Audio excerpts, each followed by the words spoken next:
well. We're very happy to have Jun on that plenary talk.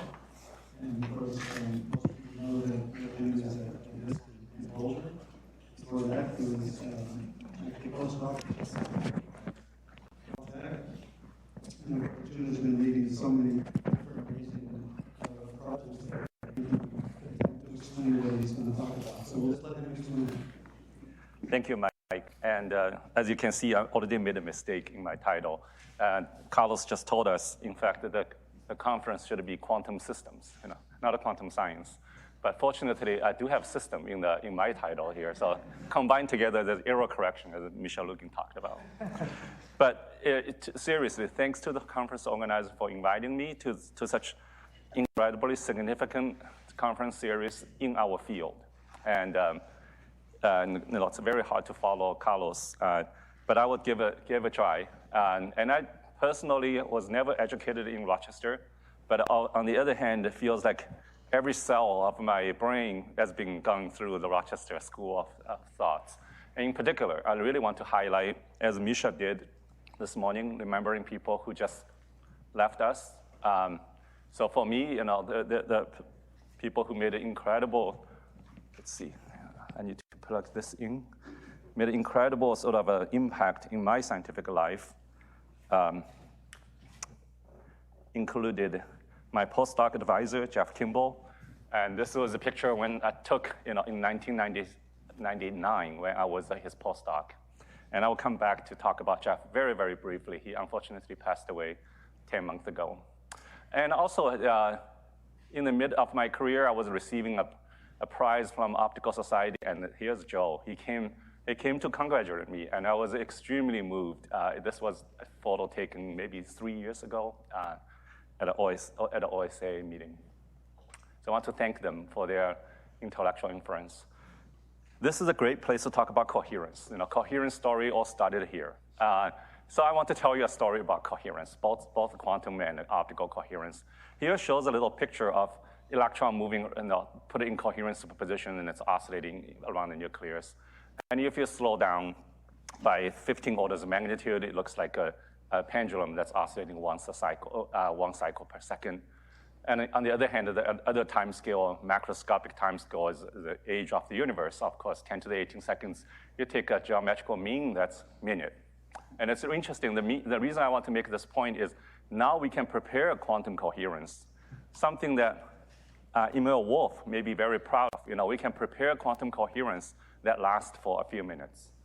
And that's standing in the middle of macroscopic timescales and macroscopic timescales, and we're using this kind of a quantum technology to build sensors like a clock.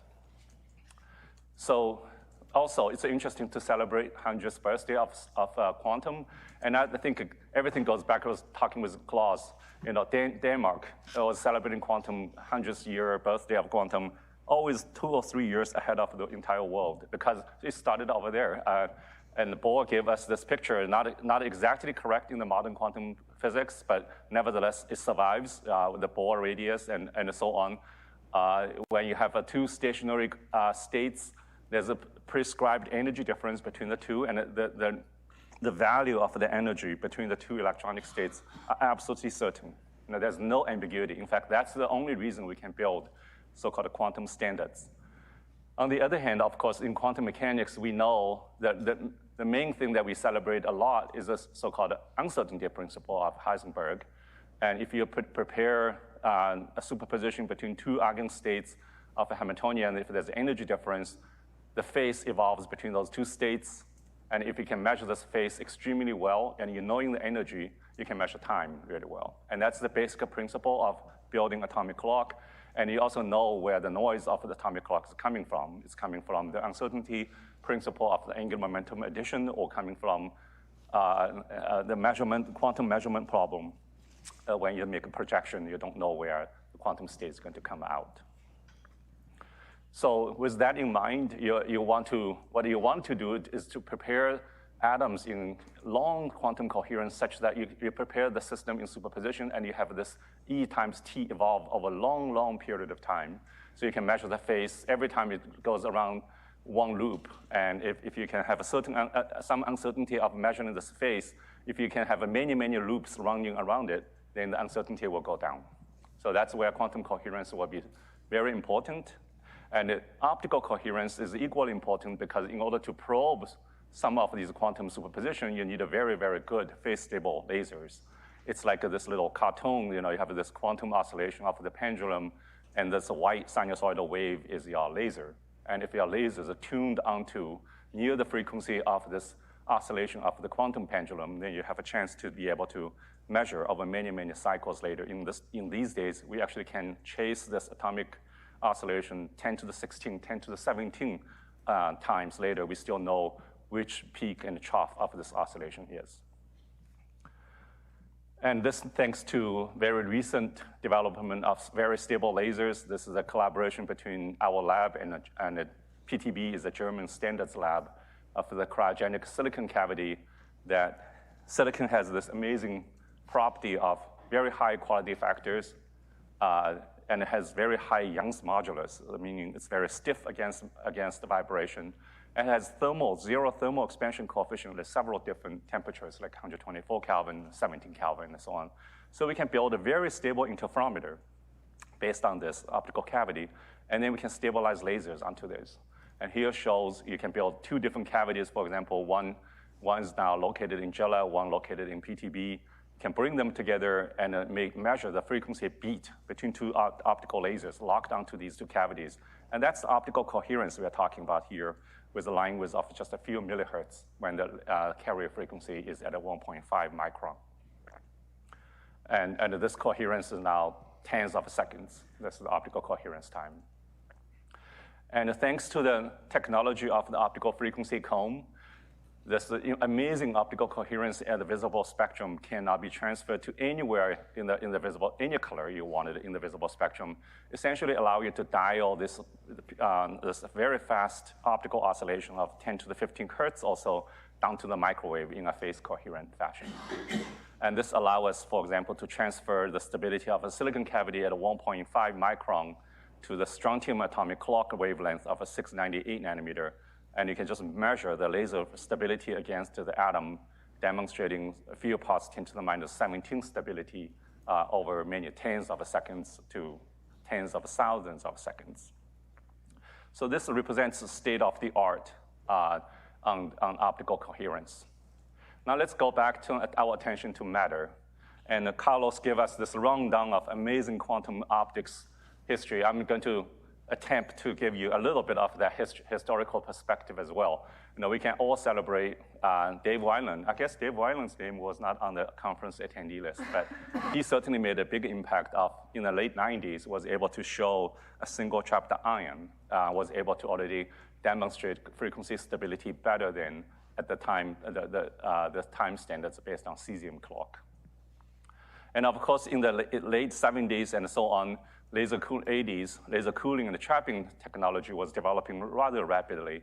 And very quickly, people were able to demonstrate the MOT, as Misha actually celebrated this morning, a MOT technology where now we can teach undergraduate students.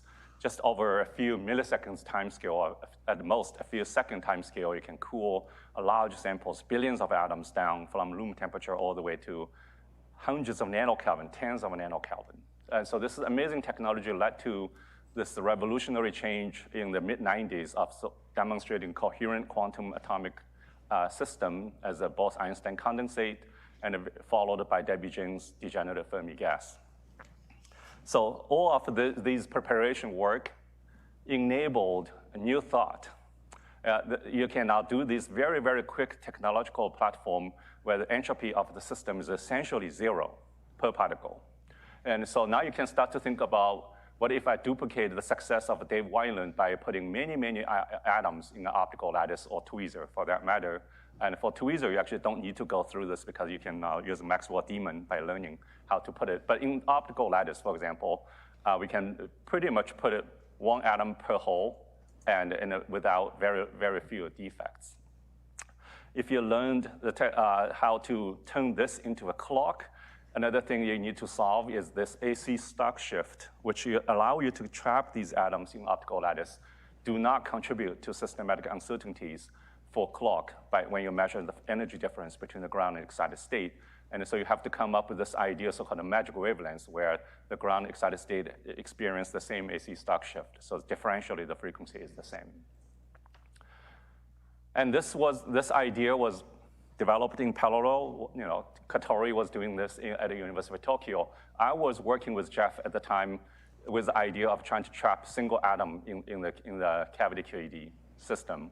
And this, in fact, is a cavity that I built when I was a postdoc. And when Jeff passed away, his wife actually sent this to me, so it's sitting in my home right now. And this is a system where it's only 11 micron in between the two mirrors.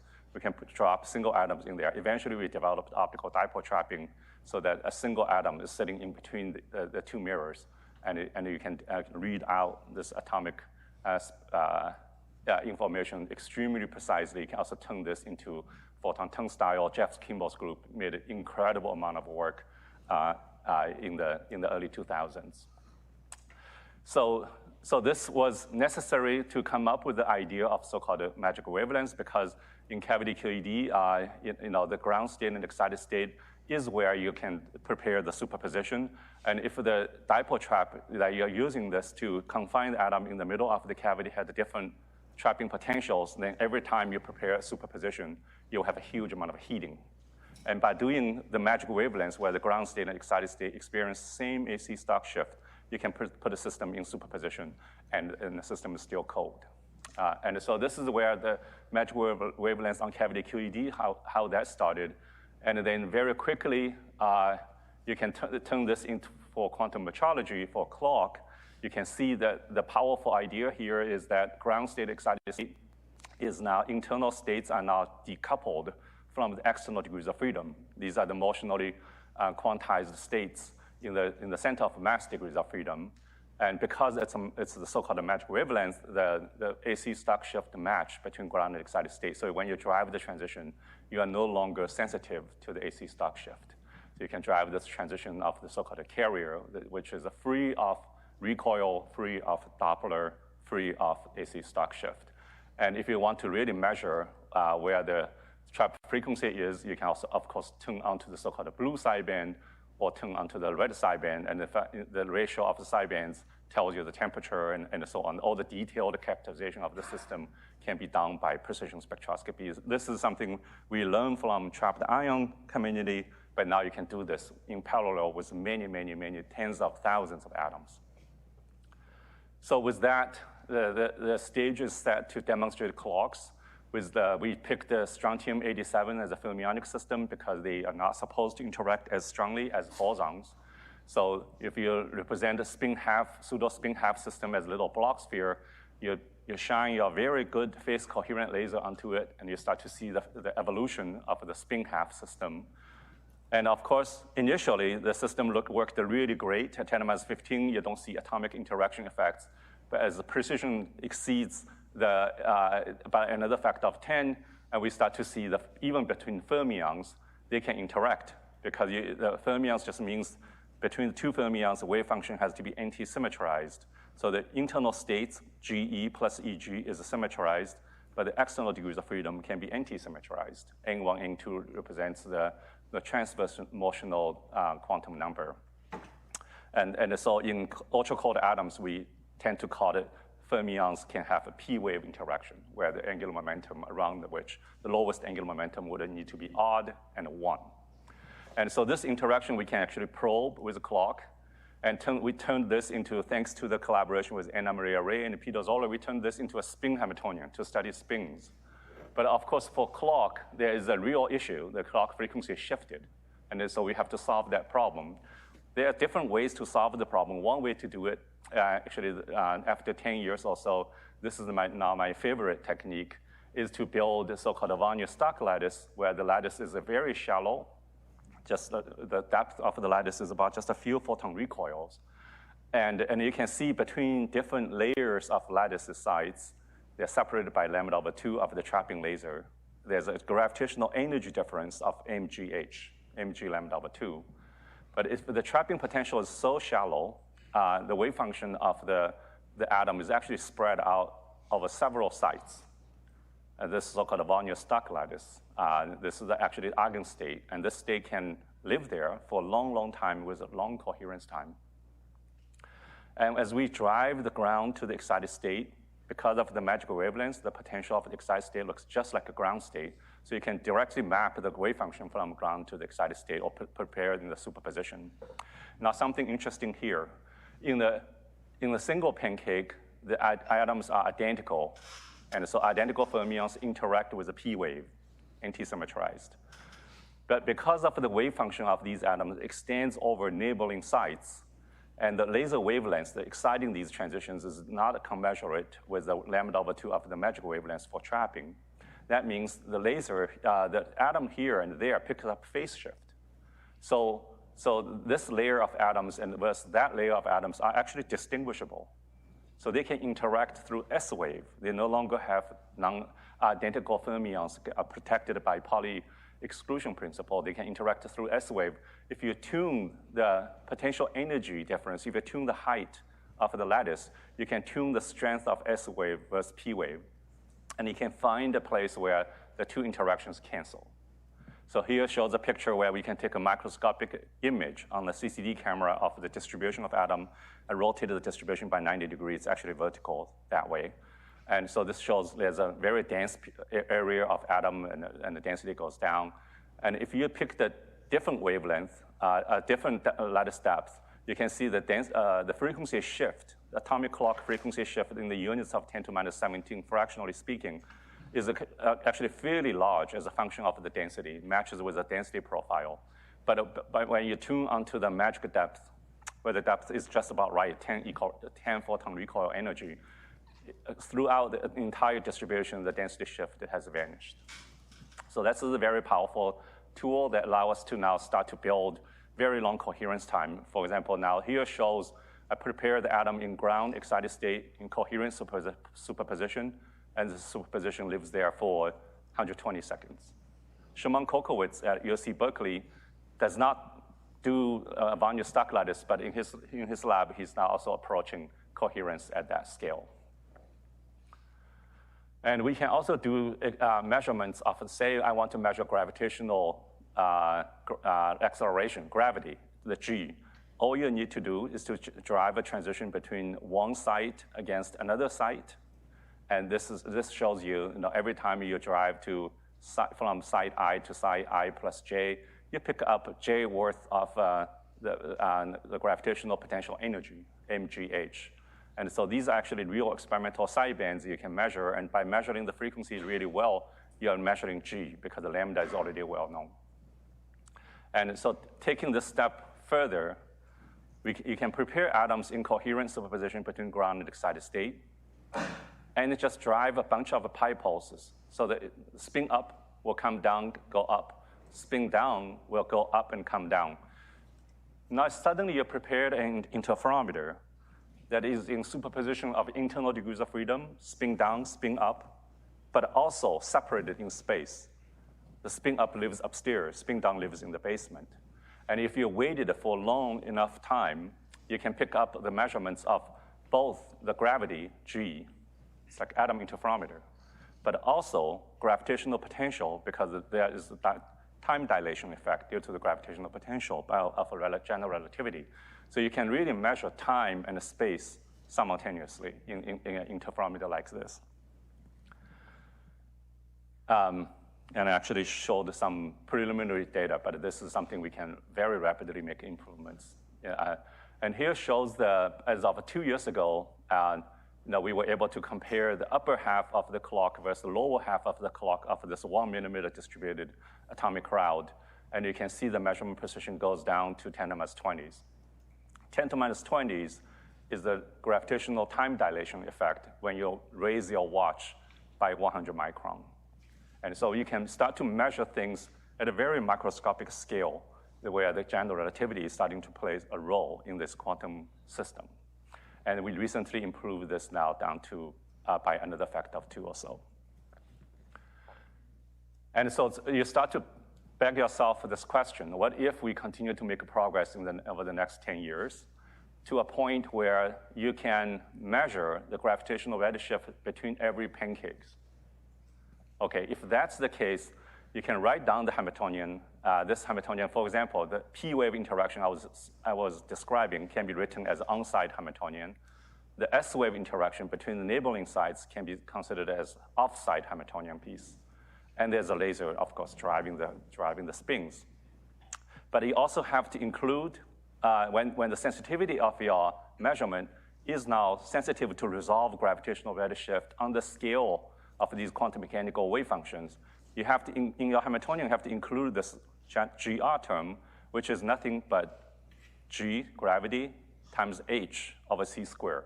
GH over C squared is the gravitational time dilation effect. And you can immediately see the on-site Hamiltonian is commutable with the GR, but the off-site Hamiltonian is not commutable with GR. So you will start to be able to see effects that gravity will impact on how quantum systems are interacting with each other. Requires another 2 orders of magnitude improvement of our clock precision, but then we'll be able to start to explore this interplay of gravity and quantum. And I again want to give shout out to our theory collaborators. So this is super exciting. And I just want to give you a very quick also interesting connection to the so-called mass defect. Everybody knows about Einstein's E equals to mc squared. So if you have an atom in ground state, you absorb a photon, it goes to the excited state, where you have basically another system of the atom in the excited state has extra energy of h bar omega 0. Omega 0 is the transition frequency. And that effect represents 10 to minus 11 fractional mass change when you absorb the photon into the excited state. So if you write down your Hamiltonian, this is a very simple single particle Hamiltonian. In under gravity, there's mgh, mgz term. And you write down for both the internal degrees of freedom, this psi-phi can be either G or E, but then for E, you have h bar omega 0. That's separated between that's the transition energy. Now, if you make some replacement of m alpha, that could be G, could be E, but you know me equals to mg squared plus h bar omega 0. If you make that substitution into the single particle Hamiltonian, very simple Hamiltonian, and what you'll discover is really interesting. From this E equals to mc squared term comes out very naturally the motional redshift. This is so-called the motional time dilation, or some people call it second-order Doppler effect.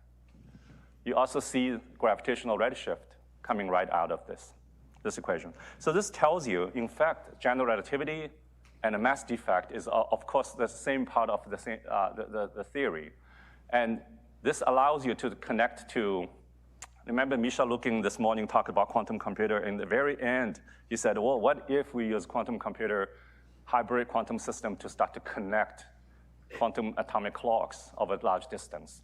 Now, when I say we want to measure this, you're probably saying, that's another factor of 100. It's going to take you a while, which is true.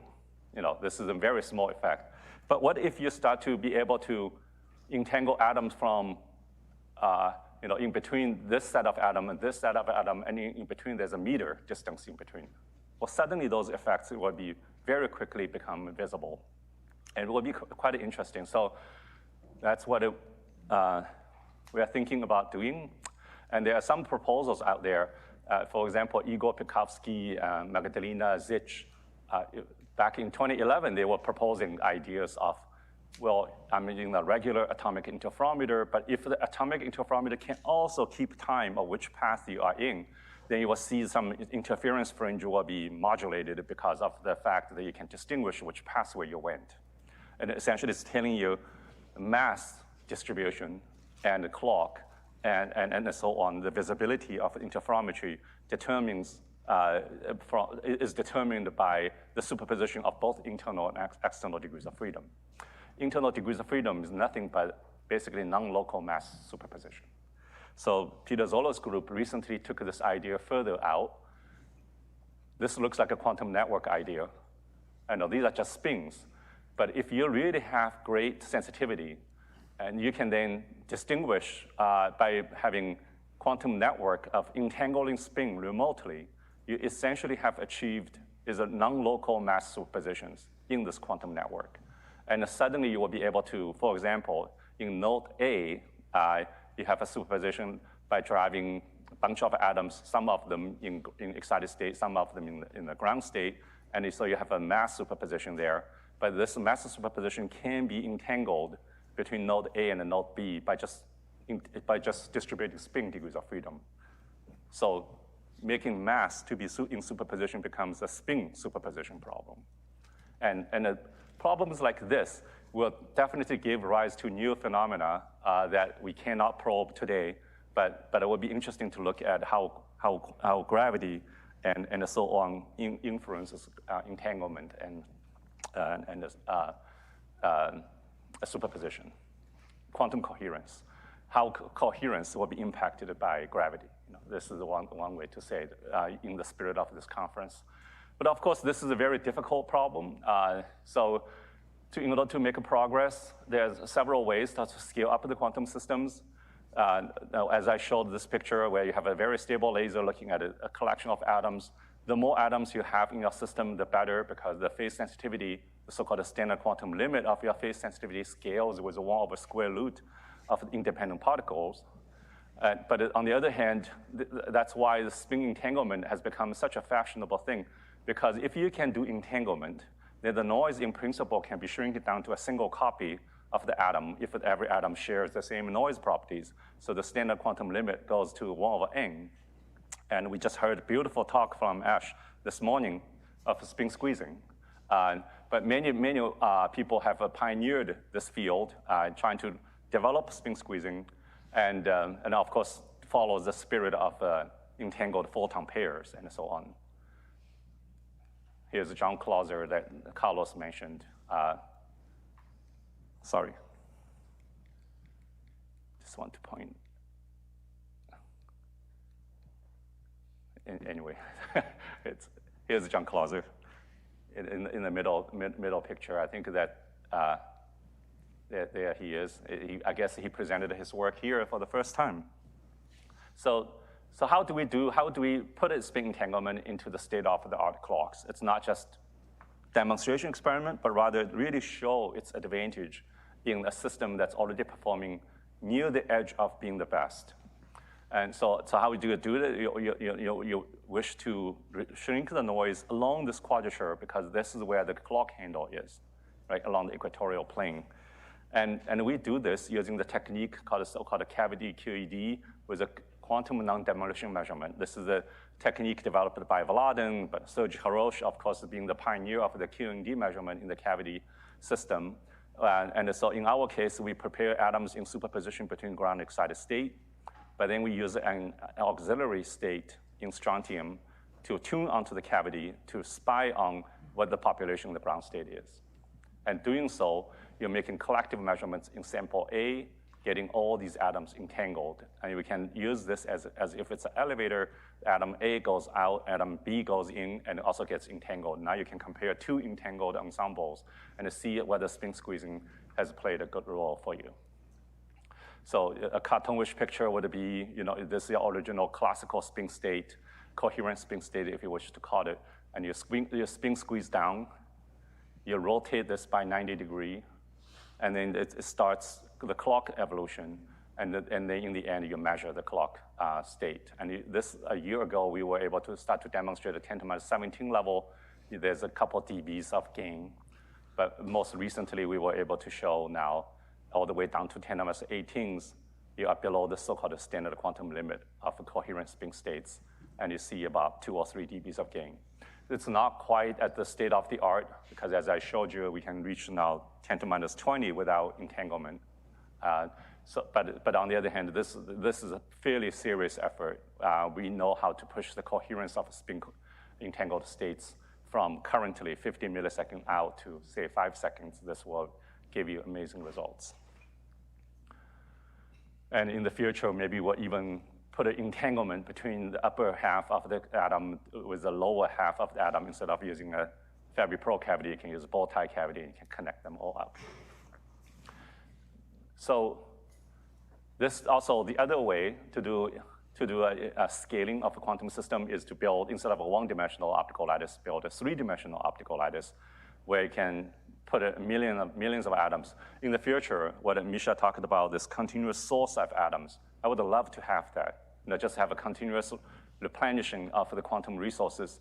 And say you have 1 million atoms with a coherence time of 120 seconds, you can already achieve clock stability at a few parts to the 20 at 1 second. And if you average this kind of a stability for 100 seconds, it's at a scale where you can see gravitational waves with clocks. So, system like this allow you to really scale up the quantum system to go into the region of the clock performance that we have never really experienced before. But on the other hand, this is also a very challenging problem because you have packed so many atoms close by, and you're probing light in there. We heard there's a talk by Dickey in this conference series talking about superradiance, talking about atoms, collective interactions, dipole interactions, and this becomes a playground to see all that kind of physics. And so recently we have been playing really kind of a quantum simulator game using the clock precision to look at the Fermi-Hubbard model, where you have a tunneling competing with on-site interactions with the spin orbital coupling. And so there's a really interesting set of physics we can do, especially I think quite interesting to look at the collective dipolar coupling when one atom in the middle is surrounded by many, many dipoles nearby, and even the vacuum modes is modified because there's all these dipoles nearby.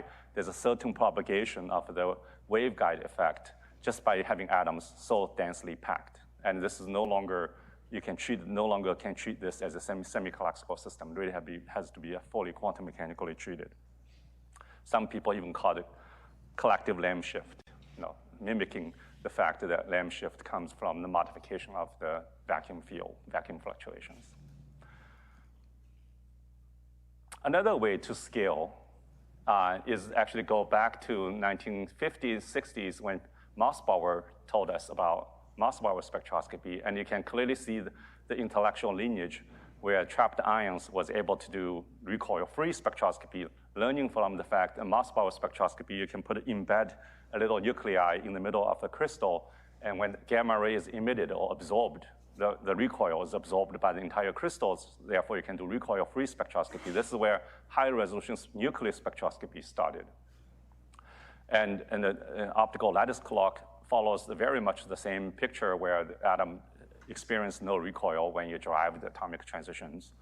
The difference between Mossbauer spectroscopy, atomic spectroscopy is we use coherent lasers, but there's no coherent lasers to drive these nuclear transition, unless we can find a nuclei that will allow you to do that. If you can do this, this can create an amazingly scalable system because in principle inside the crystal, you can have 10 to the 23. You're talking about Avogadro's constant kind of a number of nuclei that will allow you to do spectroscopy with.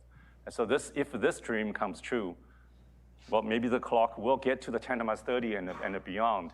Maybe you will actually be able to start to even think about quantum gravity where mass is in superposition because as you drive the transition between two spin states, the mass is in superposition and the gravity will be in superposition.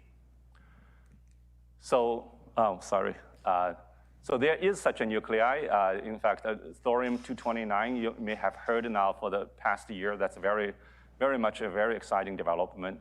Eka Pike and Christian Tam of PTB started writing proposal papers back in the early 2003. And this transition is quite interesting because it's only 10 eV in the photon energy. So it's reachable with a current laser technology. And the coherence time potentially can be very good because the lifetime is very long. And we can now measure the lifetime to be about 10 minutes. And so Eka was actually his group, Eka Pike's group, who was able to, last year for the first time, able to directly excite the laser fluorescence of this nuclear transition with his very broadband laser with a 20 gigahertz kind of a line width. And you can see the transition there. And this followed very quickly by Eric Hudson's group at UCLA to also see very similar the transition using full-wave mixed nanosecond lasers. But what's needed, of course, the structure is not resolved. And what's needed is high-power narrow line with UV lasers to be able to go in and do very precision spectroscopy. Again, the spirit of coherence. So how do we do that? If you look at the electromagnetic spectrum, the visible part of the spectrum, we have very stable lasers. We have frequency comb technologies that allow you to connect essentially phase coherence or optical coherence throughout this visible spectrum. And thanks to Ted Hinch and Jan Hall. But in the VUV side, this has remained a virgin land. The tools we have are free electron lasers and synchrotron radiations. You don't really have highly coherent lasers to drive these nuclear transitions. But thanks to this pioneering development of attosecond physics, we know also if you have a very strong electric field coming out of pulse lasers, if you can focus intensity down to something 10 to the 13, 10 to the 14 watts per centimeter square, you can start to have electric field rival with a Coulomb potential. You can distort the Coulomb potential, electron will come out and gets this snap back during this recombination process, generates a lot of high harmonics. And I always felt, people like Joe Eberly was amazing because he could do both. He could do quantum optics, could do attosecond physics, above threshold ionization. I remember this is actually, in fact, was the first paper I read about Joel's work. And so this process was well understood. The high order harmonics allow you to extend the coherence all the way into deep UV, VUV, extreme ultraviolet, even to some degree to soft X-ray. But unless you do something tricky, this spectral resolution is still not good enough. You can do attosecond physics, but the bandwidth of each harmonic is still the bandwidth of the entire visible light. 5 minutes? Okay, perfect. Yeah, so if you can somehow have an arrays of these harmonic generation process, you repeat the process every 10 nanoseconds. And if the pulse to pulse of attosecond generation is coherent, then in principle now you have generated a pulse train with a coherent pulse repetition. And this will allow you to subdivide each harmonic into frequency comb structure. This is basically following the idea of the visible frequency comb into the vacuum ultraviolet. And it's challenging to do this because of the fact that you need a 10 to the 13 watts per centimeter square peak intensity here, but you want to realize this every 10 nanoseconds. And that means the power you need for the laser would typically be in kilowatts. And we don't have lasers like this. So the technology we developed back about 20 years ago was to use a passive cavity where the free spectral range of the cavity is matched with the comb repetition frequency. So every frequency comb in the visible gets enhanced by the cavity to a point where you essentially have inside the cavity have circulating pulses. And the circulating pulse can be built up by a factor of 1,000. So outside can be 1 watt, inside is a kilowatt. And this is the same repetition frequency as it is outside, but now you have enough peak intensity per pulse to actually ionize these atoms, like in this case, xenon, to generate high harmonics, but with a frequency comb structure in there. And when we first demonstrated in 2005, we had about picowatts, and today we have a few milliwatts per harmonic. So you use this, we can now investigate a crystal that was grown by Thorsten Schum at Technical University of Vienna, where he has a calcium fluoride crystals with a 229 thorium doped inside with a concentration fraction of 4 times 10 to the 18 per cc. And this is the crystal, we can actually see the fluorescence. And so now with the frequency comb, even though you don't know where the nuclear transition actually is, the frequency comb gave you this capability of do parallel searching. You scan the frequency comb once, and those transitions cannot escape, but be seen. And in fact, we don't see just one, we see 5 of them. And this 5 of those comes from the fact that the nucleus itself is a little electrical quadrupole moment. Inside the crystal, you have electrical field gradient. Electrical field gradient interacting with the electrical quadrupole will split the lines, and this is exactly what we do. We are seeing now direct nuclear transitions with electrical quadrupole moment being resolved. The resolution of electrical quadrupole moment essentially allow you to measure the ratio between the excited and ground nuclear state. And this, through the calculation of charge radius or charge volume, Mariana Safronova, she was able to convert this into the volume difference between the excited and ground nuclear states. with a 550 parts per million change of the volume when we excite the transition.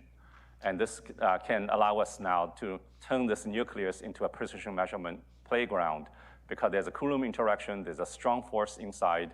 On the Coulomb interaction alone, this means that we not actually know from the ground state to the excited state, the volume changes by this much. So that means the Coulomb interaction energy actually is changing by about 50 keV. Even though we are looking at 8 eV worth of a transition, the effect of suppose alpha, the fine structural constant alpha is changing, it will be amplified by this factor of 6,000. So in order to do this, we of course need to connect the nuclear transition frequency to atomic transition frequency. But fortunately, this is a very coherent conversion process from visible to the extreme ultraviolet automatically allow us to connect atomic transition frequency of strontium to the nuclear transition frequency of thorium. And the very first experiment already gives us 12 digits. And now from this point on, we can just keep records and continue to make improvements on the resolution. Thorsten gave us now 3 different crystals. And over the year or so, we have been investigating the frequency records as a function of, for example, some important systematic numbers like a temperature of the crystal. And it's interesting that the balancing act of Coulomb electrical field gradient and electron charge density gave rise to this kind of a temperature-dependent frequency shift. But importantly, at the 195 Kelvin, there's no temperature dependency anymore for this nuclear transition frequency. So we thought that we zoom in here and keep a record of, for different crystals. In fact, the frequency is agreeing within, at the moment, 280 hertz. And this is, as you can clearly see, it's limited by statistics. And so we are hoping to really demonstrate this down to hertz level and below with a solid state artificial crystal like this, and being able to carry around and still be able to have this kind of reproducibility. Also, we are trying to understand where the line width is coming from. At the moment, it's 20 kilohertz. So with that, I want to come to the conclusion. The Mossbauer spectroscopy played a very special role in the first confirmation. This was an experiment done in Harvard, where they put a chunk of a nuclear material in the basement, and the gamma ray goes up, gets absorbed by another nuclear material in the ceiling, and they can see the frequency shift at the 10⁻⁵. And Pond and Rebecca named this as a gravitational redshift, as if the photon was losing energy. Of course, in the modern rendition of this experiment, we just compared 2 clocks back and forth over 100 microns, and we can see a frequency resolution at 10⁻⁻20. We can see frequency being different by general relativity. Now that you have an atomic clock and nuclear clock, I think this kind of a connection, that new playground to probe fundamental physics with this kind of a quantum technology. So I want to thank many group members who have contributed to the development of strontium, the current set of graduate students and postdocs working on spin-squeezed clocks, working on strontium-2 Fermi-Hubbard model, working on the gravity interferometer experiments, and the very stable silicon cavity lasers, and also long-term collaborators I listed here. And I also want to thank the 4 students working on the nuclear clock. Thank you very much.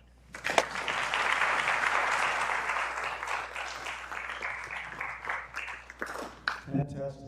Now we just have to get the line width down to 0. Yes. Okay, we have time for a couple of questions.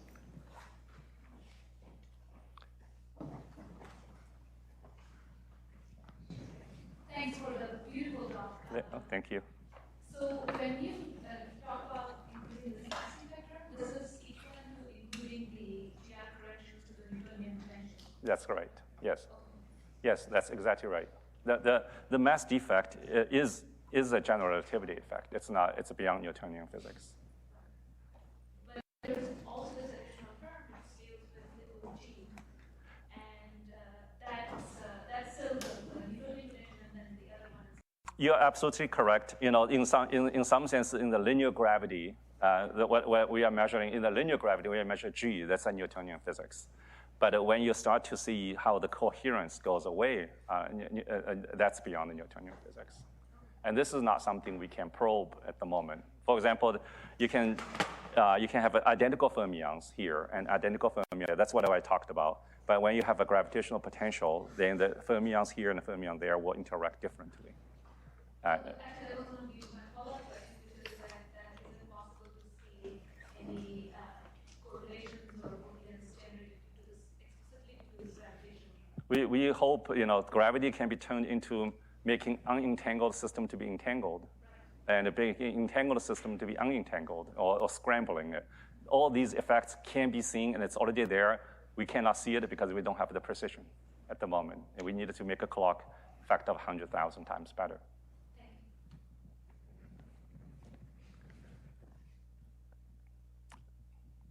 Yeah, fantastic. Regarding this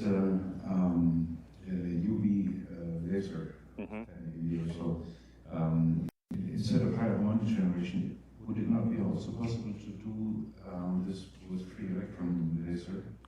And that should also be possible to have high frequency stability, but it's a bigger machine probably. Free electron laser so far has not been able to demonstrate narrow spectral resolution. It's coherent. You can bring them together and have interference. You can see interference fringes, but the spectral resolution typically is very broad. Unless you take a free electron laser as a gain medium and you have something like a laser-like thing to seed it. If you can seed it, then you can have a coherence. Otherwise, the free electron laser doesn't have cavity to really build up delta function.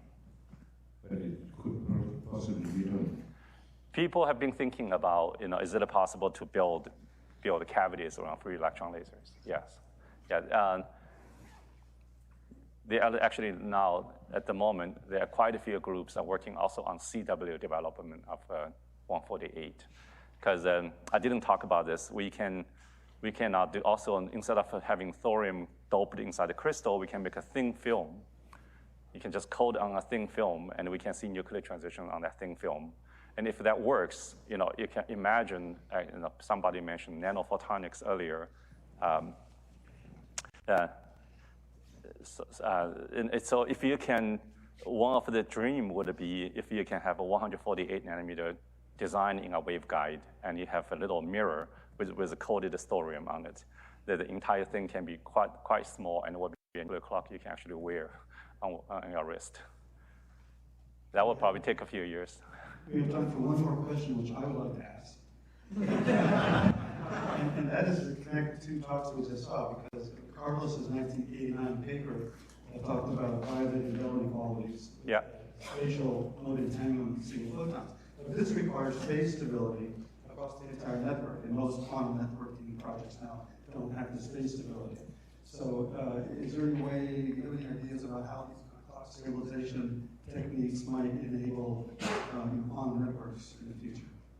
So in order to compare clocks, already that we have to stabilize the frequency offsets, and those can be done at the 18 digits now.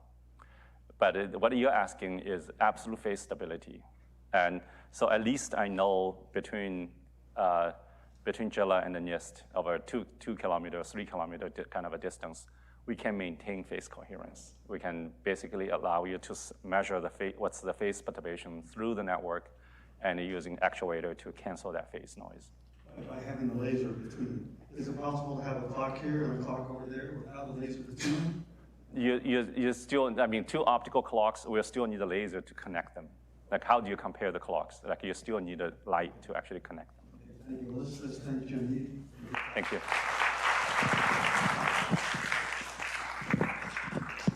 So we are running a bit late because of the new schedule, but we're going to postpone the start of the next talks by 5 minutes. So it'll be at 3:20 to the talks.